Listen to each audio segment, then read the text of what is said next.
നമ്മളൊക്കെ ആ പ്രായത്തിൽ ഈ പ്രണയം എന്ന് പറയുന്ന ഒരു കോൺസെപ്റ്റില്ല. ഈ കല്യാണം കഴിക്കുക, സ്നേഹിച്ച് ജീവിക്കുക, അത്രയേ ഉള്ളൂ. പക്ഷെ പ്രണയം അതിനുമൊക്കെ അപ്പുറമുള്ള ഒരു വികാരമാണ് എന്ന് ഞാൻ മനസ്സിലാക്കുന്നത് ഞാൻ ആ പുസ്തകത്തിൽ പറഞ്ഞ് അതെൻ്റെ 40-ാം വയസ്സിൽ തന്നെയാണ്. ആക്ച്വലി എല്ലാ മനുഷ്യരും പ്രണയം എന്താണെന്ന് മനസ്സിലാക്കുന്നത് 40 വയസ്സിന് ശേഷം. അതുകൊണ്ട് ഈ ചെറുപ്പകാലത്തിൽ യഥാർത്ഥത്തിൽ പ്രണയിക്കാൻ പാടില്ല.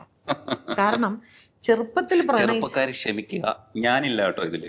ചെറുപ്പത്തിൽ പ്രണയിക്കുമ്പോൾ നമുക്ക് ഒരുപാട് പ്രതീക്ഷകളാണ്.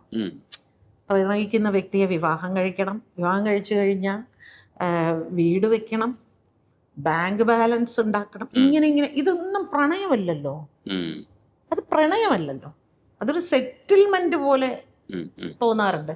പ്രണയം എന്ന് പറയുന്നത് എന്താ? അങ്ങോട്ടും ഇങ്ങോട്ടും യാതൊരു എക്സ്പെക്റ്റേഷൻസും ഇല്ലാത്ത അൺകണ്ടീഷണലായിരിക്കുക. അത് നമുക്ക് 40 വയസ്സിലേ നമുക്കത് പറ്റുള്ളൂ. നമ്മൾ സെറ്റിലായതിനു ശേഷം അത് സംഭവിക്കുമ്പോഴാണ് അത് റിയൽ പ്രണയമാവുന്നത്. അപ്പം എന്നെ സംബന്ധിച്ച് ഞാൻ എൻ്റെ ലൈഫിൽ അനുഭവിച്ച ഏറ്റവും മനോഹരമായ ഇരിക്കപ്പുറതിയില്ലാത്തൊരവസ്ഥ ഉണ്ടായിരുന്നോ ഈ ആ സമയത്തും? അതൊന്നും നമുക്ക് വരില്ല.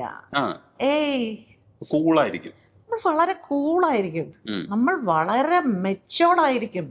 അപ്പം നമുക്ക് ഇയാൾ വിളിച്ചില്ല എന്നുള്ള സങ്കടമില്ല, കണ്ടില്ല എന്നുള്ള, എവിടെയോ നമ്മളെ സ്നേഹിക്കുന്ന ഒരാളുണ്ടല്ലോ, ഒരു കൂൾ ഫീലാണ്. ഭയങ്കര കൂളായിരിക്കും. നമുക്ക് യാതൊരു ഇതും ഉണ്ടാവില്ല. നമുക്ക് അയാളെ കല്യാണം കഴിക്കണം എന്നില്ല, അയാളെ കൊണ്ട് വീട് വാങ്ങിപ്പിക്കണം എന്നില്ല, അയാളെ പൈസ ഇതൊന്നും ഇല്ലല്ലോ. വല്ലപ്പോഴും നമ്മൾ കുറച്ച് നേരം സംസാരിക്കുന്നു. ഈ സംസാരിക്കുന്ന എന്തായിരിക്കും? ചിലപ്പോൾ ചില സിനിമകളെ കുറിച്ചായിരിക്കാം, ചിലപ്പോൾ പുസ്തകങ്ങളെ കുറിച്ചായിരിക്കാം,